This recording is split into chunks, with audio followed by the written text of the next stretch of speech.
Le premier grand principe de cette pédagogie, c'est de considérer qu'un individu a une tête pour penser, un cœur pour ressentir et des mains pour faire.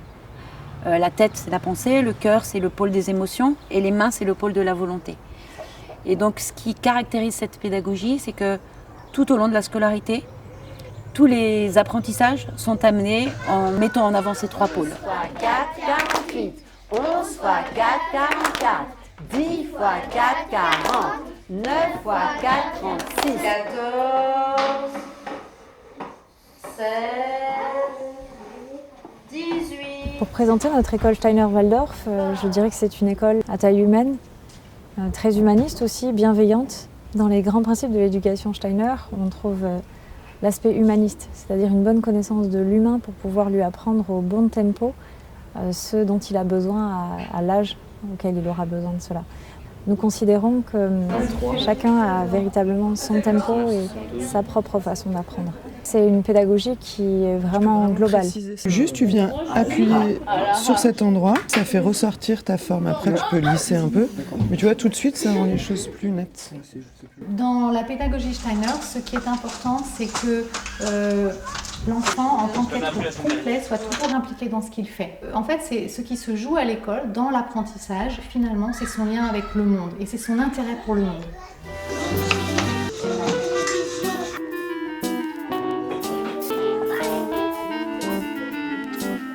Oh, allez, va chercher au fond.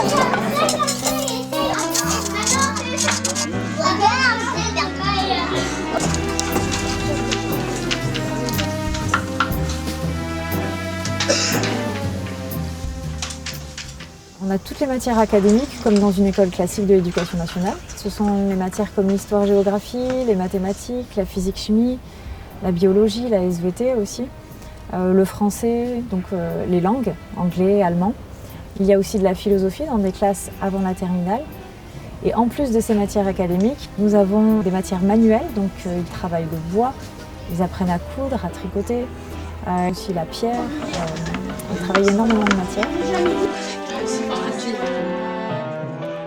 L'enfant est très sensible au beau.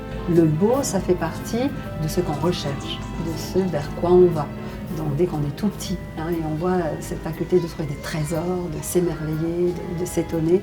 Nous, en fait, simplement, on le fait grandir. En faisant peindre les enfants, les faisant dessiner, en les faisant jouer avec les couleurs, les formes, on se rend bien compte qu'ils sont dans un déploiement de ce qu'ils sont et que donc ça va aider à cette confiance en soi. Et avec la confiance, on déploie ses ailes, on peut être prêt à tout. Au niveau des matières, en elles-mêmes, elles ne sont pas différentes de ce qu'on a tous vécu à l'école.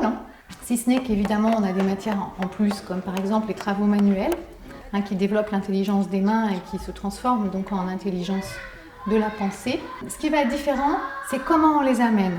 C'est pas tant qu'est-ce qu'on fait que comment on le fait et comment on amène chaque chose au bon moment pour qu'à chaque fois l'enfant puisse s'impliquer parce que ça lui parle. C'est le bon moment et c'est la bonne manière pour chaque âge. Alors je fais quelque chose. Donc, et vous avez entendu, je l'ai prononcé « et ». Il y a une continuité de l'imparfait et soudain, assez simple, le téléphone sonna. Vous voyez la différence ? Moi, je ne vais vous donner aucune consigne pour fabriquer ces briques. Chaque groupe va choisir comment on fait des briques pour qu'après elles puissent servir à construire la même construction. Vous allez trouver ensemble une façon de faire. Alors, comment on fait quand il y a des briques plus petites avec des plus grosses, quand il y en a des plus plates avec des plus épaisses? Est-ce qu'on fait des trous au milieu des murs? Est-ce qu'on n'en fait pas? Vous cherchez. Qu'est-ce qu'on va apprendre? On va toujours apprendre à faire le mieux qu'on peut. Donc le mieux qu'on peut quand on écrit, le mieux qu'on peut quand on parle, le mieux qu'on peut quand on écoute. Et chacun au niveau où il est capable de faire. C'est-à-dire qu'on ne va pas non plus décider qu'à tel âge il faut le faire de telle façon et que si tu n'y arrives pas, tu es en dessous et si tu y arrives mieux, tu es au-dessus. Non, chacun a sa façon d'entrer dans le monde. Donc ça, c'est aussi une des forces. Tout a une place à l'école et aussi bien d'apprendre à être en lien avec l'autre, c'est-à-dire d'apprendre à être bien, même avec quelqu'un qu'on n'a pas choisi comme ami, d'apprendre le respect, qu'on respecte l'autre, qu'on respecte le professeur, qu'on respecte la matière, qu'on respecte le matériel, voilà, le vivant, quoi. Mais à ces apprentissages académiques, nous avons rajouté énormément de projets qui sont précieux pour les élèves et très précieux pour les professeurs. Parce qu'à travers un projet, on apprend et on apprend beaucoup. Alors, toute la scolarité est jalonnée de projets en permanence. Chaque année a son petit ou son très très grand projet. Ils sont variables.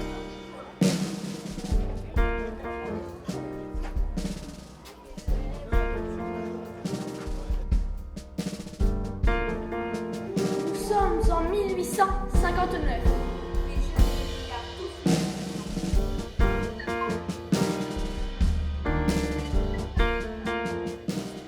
Une autre particularité de l'école, c'est de travailler avec la transversalité. Eh bien, un projet, c'est simplement une autre transversalité d'une matière. Évidemment, ça rejaillit sur les mathématiques, le français, sur l'histoire. C'est concret et donc les apprentissages arrivent facilement comme ça, parce que les élèves peuvent faire des connexions. En fait, le tout, c'est de relier aux choses qui existent, à la vraie vie, j'ai envie de dire. Voilà. Et après, il y a la satisfaction d'avoir réalisé quelque chose. Et ça, c'est ça qui les construit à ces âges-là. Ils ont vraiment besoin d'aller au bout de leur projet et d'aller au bout pour les avoir construits.